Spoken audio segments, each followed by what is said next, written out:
الحمد لله رب العالمين وصلى الله وسلم على نبينا محمد وعلى آله وأصحابه أجمعين أما بعد ما شاء الله لا حول ولا قوة إلا بالله. We are continuing our readings in the work that is entitled Al-Adab Al-Shar'iyya Fil Ma'ashara Al-Zawjiyya, Legislative Etiquettes Concerning Marital Life. And before this evening, some of the sections that we have covered in this particular work, we have covered the introduction, we have covered al-wasiyyatu bin nisa, we have covered the advice concerning the women, we have covered the prohibition of oppressing one's wife, we have covered being fair and just with one's women, we have covered the rights that the woman or that the wife has over her husband. We have also covered the rights that the husband has over his wife. We have covered the prohibition of the wife asking for a divorce without a justified reason and without due right. And last week we covered the issue of dealing with and managing the women, as well as the issue of not following her faults, not following up and chasing after her faults.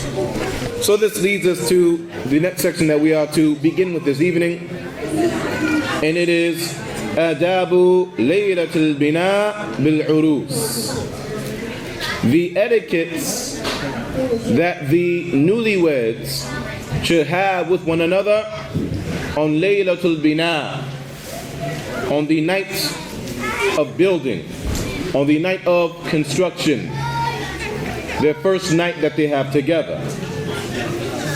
So certainly the Prophet ﷺ has laid out for us his spectacular guidance and his superb methodology that the spouses should have with one another on the night of construction. In this evening, this night is some amongst the most important of the nights that they will have throughout the entire of their marital life. And the more complete that this night is between the two spouses, then this good dealings, this good treatment that they have with one another, these etiquettes that they display with one another on this evening, is the foundation of their marriage and may very well affect many days of their lives together thereafter. And how many times does this night go poorly? How many times does this night begin in a bad fashion between many husbands and their wives? And because of that, how large of an effect does it have upon their marital life thereafter? And how many times is it that the married couple, those husbands and wives, have a splendid night together, and it builds the foundation for happiness throughout the remainder of their lives together? And the prophetic guidance that has been laid out for us in the Sunnah concerning this night is from the most complete and perfect of guidance to follow. How can this not be? And his guidance is the guidance of the seal of the prophets. And his guidance is the guidance of the leader and the master of all of the messengers. This guidance has come from the individual that Allah subhanahu wa ta'ala has described him in his book with the statement, وَإِنَّكَ لَعَلَى خُلُقٍ عَظِيمٍ. And certainly you are upon a superb character. And his wife, and the one that was beloved to him, Aisha radiallahu anha, she described his character sallallahu alayhi wa sallam. فقالت, so she stated, القرآن كان خلقه القرآن. His character was the Qur'an. As is coming in a hadith that is Hasan, that is recorded by An-Nasa'i and others. And indeed, his character sallallahu alayhi wasallam was the Qur'an. So now, my dear fellow and brother Muslim, we would like to get to know and become aware of some of the noble prophetic guidance concerning the night of construction between the two spouses and some of the etiquettes in that regard. The next section states, التسليم على العروس ليلة البناء. Giving the salam, or the two spouses conveying the salam to one another on the night of building. And the author here he states, there is no doubt that the woman, when she leaves the home of her family and she moves to the house of her husband, that on that first night, on the night of construction, it is very likely that she may be stricken with some level of uncomfortability, some level of fear, or even perhaps some level of dread. For indeed, she is starting off a new life with a new partner that she does not know much about him. And she only was able to get to know him up to a certain extent. So for this reason, from those things that are most important and obligatory upon the husband during the night of construction is that he does, or he puts forth everything that is in his ability to push away or to suppress or to do away with this level of uncomfortability or fear that she may have, or that he should decrease it to the utmost of his ability. For he, sallallahu alaihi wasallam, he has taught us his noble guidance and his methodology in doing away completely with this feeling of dread or this feeling of uncomfortability and decreasing it. وَهِيَ السَّلَامُ, and it is giving the salam. For on Salama radiallahu anha, إن النبي صلى الله عليه وسلم لما تزوجها فأراد أن يدخل عليها سلم. For certainly the Prophet sallallahu alaihi wasallam, when he had married her and he wanted to enter upon her, he gave the salam. If he entered into the room where she was, he would convey the salam. So if the salam does away and suppresses hatred and does away with malice and rancor for an individual who is your opponent, then it is only more logical that the salam will do away with this sense of uncomfortability or fear that she may have towards her husband. The next section states, الدعاء للعروس عند البناء بها. The supplication that is made, or the supplication that the husband makes for the wife during the night of construction. It is highly recommended for the husband to supplicate for his wife on the night of construction. And what we mean by Laylatul Bina, night of construction, night of building, meaning the night that he enters upon. For certainly the Prophet ﷺ, he encouraged the husbands to take his wife by her forelock, يعني to place his hand on her forehead.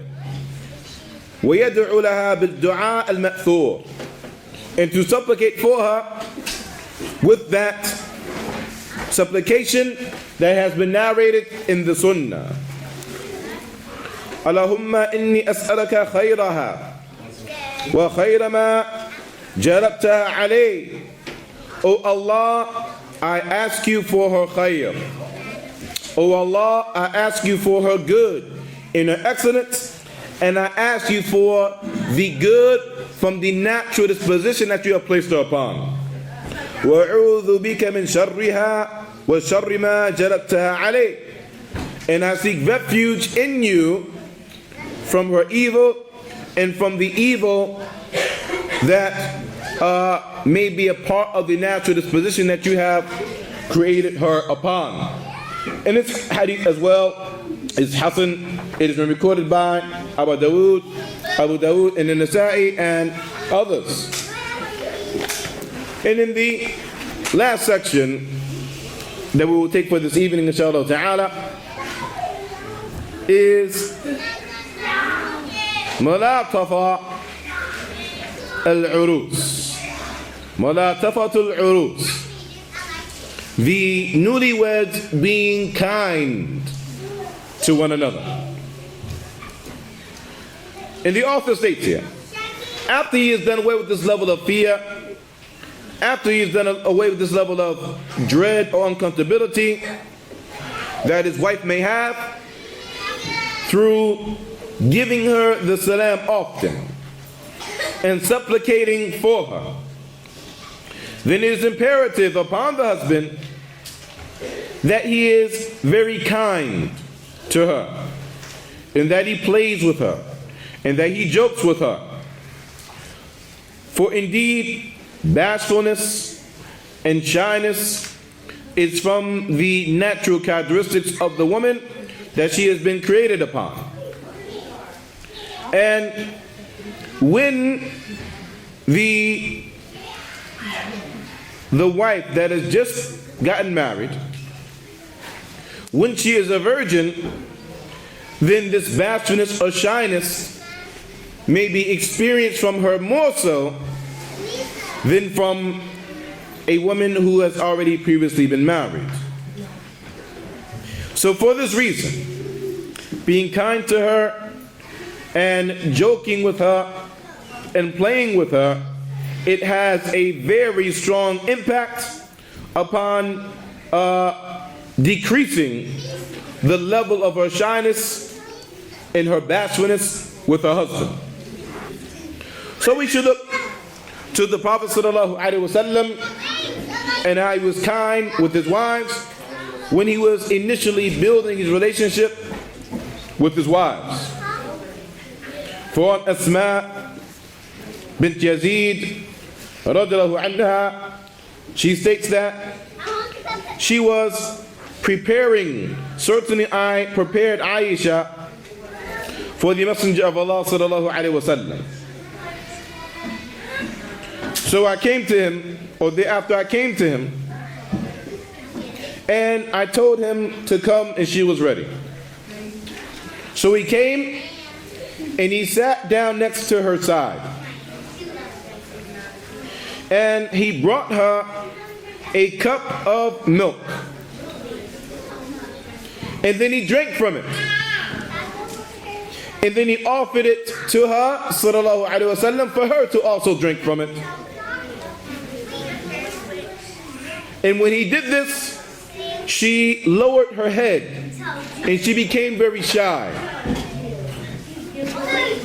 So Asma then urged her forward.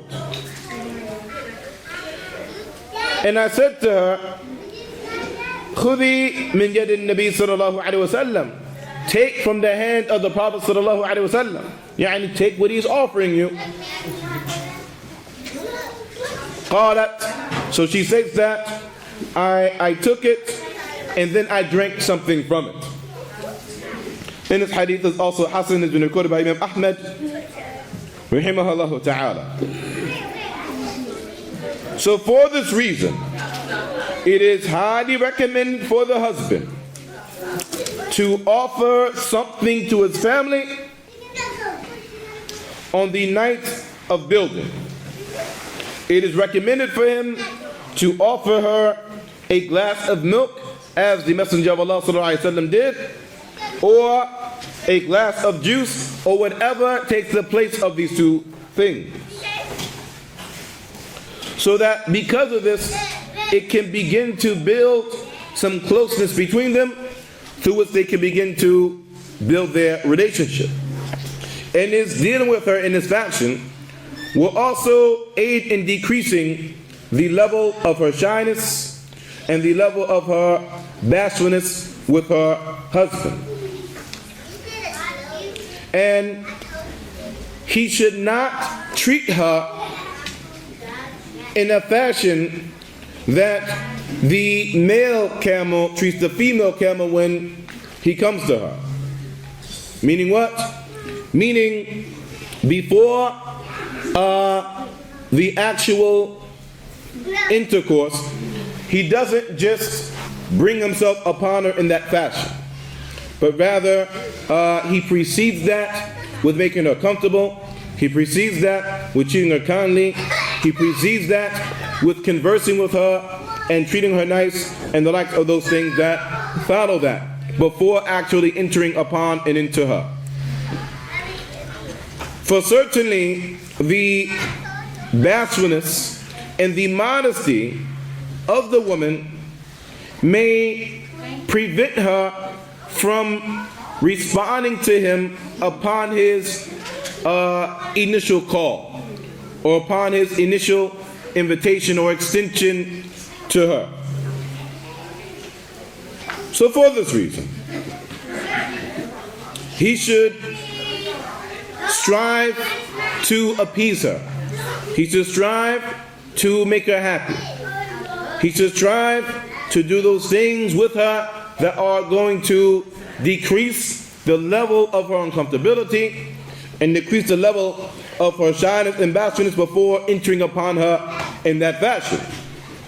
So it is obligatory upon the husband that he does not treat her in an incorrect fashion during the night of construction, but rather he is lenient with her, he appeases her, and he is kind with her until he achieves his objective. And inshallah ta'ala, next week we will cover some of the prophetic advice and some of the legislated measures concerning intercourse in the light of the Book of Allah and the Sunnah of the Messenger of Allah sallallahu alaihi wasallam. But this is for next week. So with that we say, نكتفي بهذا القدر والله أعلم وصلى الله وسلم على نبينا محمد وعلى آله وأصحابه أجمعين.